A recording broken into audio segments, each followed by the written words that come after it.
നമസ്കാരം. കർക്കിടകം മലയാളികൾക്ക് ഒരു പുണ്യമാസമാണ്. പഞ്ഞമാസമെന്നും ഇതറിയപ്പെടുന്നു. എന്തുകൊണ്ടാണ് കർക്കിടക മാസത്തിന് ഇത്രയധികം പ്രാധാന്യമെന്നും ഈ മാസം നമ്മൾ എന്തുകൊണ്ട് ശ്രദ്ധിക്കണമെന്നും നോക്കാം.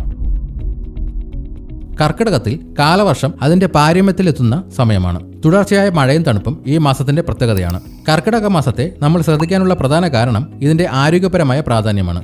ആയുർവേദ പ്രകാരം ശരീരത്തെ ശുദ്ധീകരിക്കാനും പുനരുജ്ജീവിപ്പിക്കാനും ഏറ്റവും അനുയോജ്യമായ സമയമാണിത്. കർക്കിടകത്തിൽ ദഹനശേഷി കുറയാൻ സാധ്യതയുണ്ട്. അതുകൊണ്ട് എളുപ്പത്തിൽ ദഹിക്കുന്ന ഭക്ഷണങ്ങൾ കഴിക്കാൻ ശ്രദ്ധിക്കണം. തണുപ്പുള്ള കാലാവസ്ഥ കാരണം ശരീരത്തിൽ വാതദോഷം വർദ്ധിക്കാൻ സാധ്യതയുണ്ട്. ഇത് സന്ധിവേദനകൾക്കും മറ്റ് അസ്വസ്ഥതകൾക്കും കാരണമായേക്കാം. ഈ സമയത്ത് കഴിക്കുന്ന കർക്കിടക കഞ്ഞി വളരെ പ്രധാനപ്പെട്ട ഒന്നാണ്. ഞവരയരിയും വിവിധ ഔഷധങ്ങളും ചേർത്തുണ്ടാക്കുന്ന ഈ കഞ്ഞി ശരീരത്തിന് പ്രതിരോധശേഷി നൽകാനും ദഹനത്തെ സഹായിക്കാനും ഉന്മേഷം നൽകാനും സഹായിക്കും. പിഴിച്ചിൽ, കിഴി തുടങ്ങിയ ആയുർവേദ ചികിത്സകൾക്ക് ഈ മാസം വളരെ നല്ലതാണ്. ശരീരത്തിലെ വിഷാംശങ്ങൾ നീക്കം ചെയ്യാനും സന്ധിവേദനകൾ കുറയ്ക്കാനും ഇത് സഹായിക്കുന്നു. ശരീരത്തിനെയും മനസ്സിനെയും ഒരുപോലെ ശുദ്ധീകരിക്കുന്ന സുഖചികിത്സയ്ക്കും ഈ മാസത്തിൽ പ്രാധാന്യമുണ്ട്. മഴക്കാലത്ത് രോഗങ്ങൾ പടരാനുള്ള സാധ്യത കൂടുതലായതിനാൽ വീടും പരിസരവും ശുചിയായി സൂക്ഷിക്കുക. തിളപ്പിച്ചാറിയ വെള്ളം മാത്രം കുടിക്കാൻ ശ്രദ്ധിക്കുക.